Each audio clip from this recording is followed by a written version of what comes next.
Hi friends, இன்றைக்கி நம்ம எங்கே இருக்கோம்னா சங்குத்தோரை பீச். அதாவது இது வந்து எங்கள் வீட்டில் இருந்து ஒரு 5-6 கிலோமீட்டர் தூரத்தில் தான் இருக்குது. பொதுவாக நாங்கள் ஞாயிற்றுக்கிழமை வாக்கில் தான் அப்படியே ஃப்ரீயாக இருக்கும்போது மதியத்துக்கு பிறகு கிளம்புவோம். இன்றைக்கி தீபாவளி முடிஞ்சு அடுத்த நாள் சரி வீட்டில் எல்லாம் சமைச்சு சாப்பிட்டுட்டு சும்மா தான் இருந்தோம். திடீர்னு எங்கள் வீட்டுக்காரங்க தான் அப்படியே வெளியே போயிட்டு வருவோம் அப்படின்னாங்க. அப்போ நேற்று தானப்போ பீச்சுக்கு போயிட்டு வந்திருக்கு அப்படின்னு பாரு. கடல் எப்படி அப்படி எழும்பி வர மாதிரி இருக்க.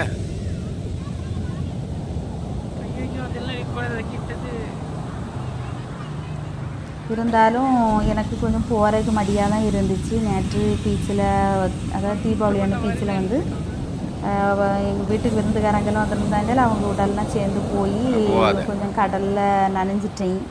மழையிலே நனைஞ்சி எடுத்து வந்து இந்த இடைக்கு இன்றைக்கி வந்து மழையிலே நனைஞ்சிடக்கூடாது, கடல்லையும் நனைஞ்சிடக்கூடாதுன்னு ஒரு முடிவுரையாக்கும் பீச்சுக்கு போனேன். அதே மாதிரி கடைசி வரைக்கும் லேசாக காலை மட்டும் நினச்சிட்டு அப்படியே வாக்கிங் அப்படியே சுற்றி சும்மா அப்படியே லாந்திட்டு எடுத்துகிட்டு அப்படியே வீடியோ போட்டோவும் எடுத்துகிட்டு அப்படியே வந்துடணும் அப்படின்ன பிளானிங்கில் தான் வீட்டில் இருந்தே கிளம்பி போனேன். இங்கே வந்து 2-3 சேட்டுக்கார பசங்க வந்து கவர் பையெல்லாம் தூக்கி கடலுக்கு இறஞ்சாங்க. அது என்னத்தை தூக்கி இறையானுங்க அப்படின்னு பார்க்கும்போது இந்த சாமி போட்டோக்கெல்லாம் போடுவோம்ல, போட்ட காஞ்ச பூ காலில் படக்கூடாது அப்படின்னு சொல்லிட்டு அதை கடலில் தூக்கி வீசுறதுக்காக 2-3 பை மூட்டை கட்டி கொண்டு வந்து வீசிக்கிட்டு இருந்தாங்க. அது என்னமோ ஏதோன்னு நினச்சி என் பொண்ணு வேறு பயந்துக்கிட்டு இருந்தாங்க. என்னதுன்னு நாங்கள் பார்த்தோம். அது பூ தான் அப்படின்னு சொல்லி மனசை தேத்தி விட்டுருக்கு. சரி, இதுக்கடையில் பானிபூரி வாங்கி சாப்பிடலாம்னு சொல்லிட்டு வந்து நின்னாச்சு பானிபூரி வாங்குறதுக்கு. இது 5-6 நாளத்தை மழை பெய்ததுனாலேயோ என்னதோ தெரியலை, பானிபூரி மொறுமொறுப்பாகவே இல்லை. அவர் உடைக்க அது உடையப்படலை. என்னென்னையோ பார்த்திங்களா, ரப்பர் கணக்காக இருந்து அப்படியே வச்சு சமாளித்து சால்நாயை ஊற்றி மடக்கி தந்துட்டார். வேறு என்ன பண்ணுறது, அவரும் பொழப்பு பார்க்கணும்ல. ஆனால் பரவாயில்ல, சில இடங்களில் வாங்கி சாப்பிடாது ரொம்ப டேஸ்ட்டாக இருக்காது. இது பரவாயில்ல, நல்லா தான் இருந்துச்சு. ஆனாலும் எங்கள் ஊருக்குள்ளே ஒருத்தர் கொண்டு வருவார் பானிபூரி. அது வந்து ரொம்ப டேஸ்ட்டாக இருக்கும். என்னத்தை போட்டு செய்வாருன்னு தெரியலை. அந்த டேஸ்ட்டு எங்கே வாங்கி சாப்பிட்டாலும் வரவே இல்லை. அந்த மாதிரி ஒரு கைப்பக்குவம், ஒவ்வொரு இடமும் ஒவ்வொரு அந்த பானிபூரிக்கு ஊற்றக்கூடிய அந்த குருமா வைக்கிறதுல ஒவ்வொரு பக்குவம் இருக்கும்ல, அது மாதிரி இது ஒரு பக்குவம். ஆனால் குறை சொல்கிற மாதிரி இல்லை, நல்லா இருந்துச்சு. சரி, வாங்கி சாப்பிட்டோம். கொஞ்சம் சாயங்கால நேரத்துக்கு சூடாக எதையோ ஒன்று சாப்பிடும்போது நமக்கு கொஞ்சம் நல்லா தானே இருக்கும். அந்த மாதிரி வாங்கி 2 பேரும் எனக்கும் என் பொண்ணுக்கு தான் கொடுத்தாங்க. அவங்க வேண்டான்னு சொல்லிட்டாங்க. நாங்கள் எப்போ வந்தாலும் அந்த கடற்கரையில் கால் நினைக்கிது. அதில் ஒரு பக்கத்தில் வந்து காத்தாடி மரங்கள்லாம் நிற்கி, அதுக்கிட்டே போயிட்டு அப்படியே வந்துடுவோம். இந்த சங்கு பக்கத்துலலாம் போனதில்லை. இந்த வாட்டி சரி அது எப்படி இருக்குன்னு கொஞ்சம் தொட்டு பார்க்கலாம் அப்படின்னு சொல்லிட்டு கிட்ட பக்கத்தில் போனோம். இது வந்து ஒரு டயலாக்கு காமெடி தான் ஞாபகம் வரும். பேஸ்மெண்ட் வீக்கு அப்படின்ற மாதிரி ஒரு வடிவேல் காமெடி தான் ஞாபகம் வரும். பில்டிங் ஸ்ட்ராங்கு பேஸ்மெண்ட் வீக்கு அப்படின்ற மாதிரி. அது பேஸ்மெண்டெல்லாம் காணலை, எல்லாம் இடிஞ்சு உடஞ்சி இருக்குது. எங்கள் ஆத்துக்காரர் ஃபஸ்ட்டு படப்படன்னு ஏறிட்டாங்க. நான் மேலே ஏறிக்கல, லேசாக ஸ்லிப் ஆகுனே என் பொண்ணு கலாச்சிக்கிட்டு இருந்தாங்க. பல வருஷத்துக்கு முன்னாடி செய்ததாக இருக்கும். கடல் அரிச்சு அது இப்படி ஆகிட்டுன்னு நினைக்கிறேன். உள்ளே வந்து பொந்து மாதிரி இருக்குது. ஒரு ஆளெல்லாம் போய் மறைஞ்சு நின்னா தெரியாது, அந்த மாதிரி தான் இருக்குது. பாங்கை பயமாக எப்படி 2 எடுத்தாச்சு மாதிரி உள்ள இருக்குது. ஓகே, நாங்கள் அந்த அளவு உள்ள வர போகல, வெளியில் அதிலே நின்றுட்டு இறங்கி வந்துட்டோம். பையா பாதுகாப்பாட்டு இறங்கி வந்துருன்னு சொல்லிட்டு அவங்க இறங்கி போயாச்சு.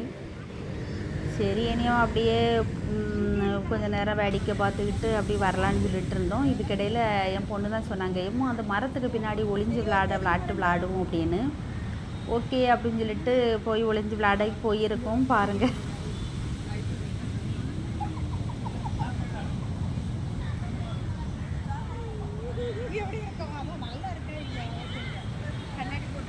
நானும் என் பொண்ணும் ஒளிஞ்சு விளையாடிக்கிட்டு வாங்கன்னு எங்கள் ஆத்துக்காரரையும் வலுக்கட்டாயமாக இழுத்து அவங்களும் நானும் ஒளிஞ்சு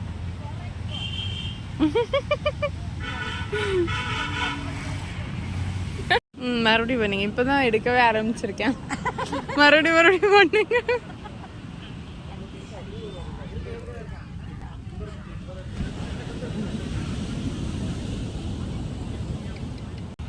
வாழ்க்கையில் என்னங்க நம்ம கொண்டு வந்தோம், என்ன கொண்டு போக போகிறோம்? ஒன்றும் கிடையாது. இருக்க வரைக்கும் சந்தோஷமாக, மற்றவங்களுக்கு இடைஞ்சல் இல்லாமல் சந்தோஷமாக இருந்துக்கணும். அவ்வளவுதான் வாழ்க்கை, வேறு ஒன்றுமே கிடையாது. இன்றைக்கி வந்து சூரிய உதயமெல்லாம் பார்க்க முடியாது. அங்கே சூரியனே இல்லை. பகல்ல இருந்தே வானத்தில் இப்போ சூரியன் 5-6 நாள் ஆச்சு பார்த்து. இங்கே ஒரே மழை தூத்தல் இத்தலமாலாம் இருக்குது. அப்புறம் எங்கிட்டு போய் சூரியனை பார்க்குது, சூரியன் அடைகிறத பார்க்குறது. அந்த மாதிரி அப்படியே நாங்கள் போனதும் கொஞ்சம் லேட்டாகவே தான் போனோம். ஒரு இருட்டு ஒரு வெளிச்சான மாதிரி கடற்கரை காணப்பட்டது. அப்புறம் வந்து எல்லாரும் வர்றது வீட்டில் இருக்க மாதிரி தான், ஃபோனை நோண்டிக்கிட்டு இருக்கே தான். கொஞ்சம் நேரம் அங்கே இங்கே லாங்குதாவா. அப்புறம் எல்லாம் அங்கே ஒரு முக்கில் ஒவ்வொருத்தரும் அங்கே எங்கேனையும் இருக்குது 10 பேர். அந்த 10 பேருமே 10 பேரில் 8 பேர் செல்லு தான் நோண்டுறாவ. எங்கள் வீட்டில் உள்ளதோடையும் சேர்த்து தான் சொல்லிகிட்டு இருக்கேன். எல்லாம் ஃபோனு தான் நோண்டிக்கிட்டு இருக்கு. சரி, நீங்கள் ஃபோன் நோண்டினது போதப்பா, நம்ம வீட்டை பார்த்து போகணும்னு சொல்லி கிளப்பிக்கிட்டே இருந்தேன். ஆள்வழி எழும்பி வர்ற பாடில்லை. செல்லு நான் ஒருத்தினும் செல்லு பார்க்காத நல்ல பிள்ளை. கடற்கரைக்கு வந்தோமா, காலை நினச்சிமா, செல்லு பார்க்குறோமானே மாதிரி எல்லாரும் செல்லை தான் பார்த்துட்டு இருக்கிறாங்க. யாரையும் ஒன்றும் சொல்கிறதுக்கு இல்லை. எல்லாம் அப்படி தான் இருக்குது. உலகமே மாறி போச்சு. செல்லு இல்லைன்னா ஒன்றும் இல்லைன்ன மாதிரி ஆயிட்டு. சோறு இல்லாமல் கூட இருந்துருவாவ, செல்லு இல்லாமல் யாரும் இருந்துக்கிட மாட்டாவ. அந்த மாதிரி ஆகிப்போச்சு. வாங்க கிளம்புவோன்னு சொல்லி ஒரு வழியாக எல்லாத்தையும் கிளப்பியாச்சு. ஓகே மக்களே, இன்றைக்கி பொழுது நல்லபடியாக இந்த மாதிரி போச்சு. நீங்களாம் எப்படி இருக்கீங்க? உங்கள் பொழுதெல்லாம் எப்படி போச்சு அப்படிங்கிறத கமெண்டில் சொல்லுங்கள். ஓகேவா? அடுத்த வீடியோவில் பார்க்கலாம். பாய்.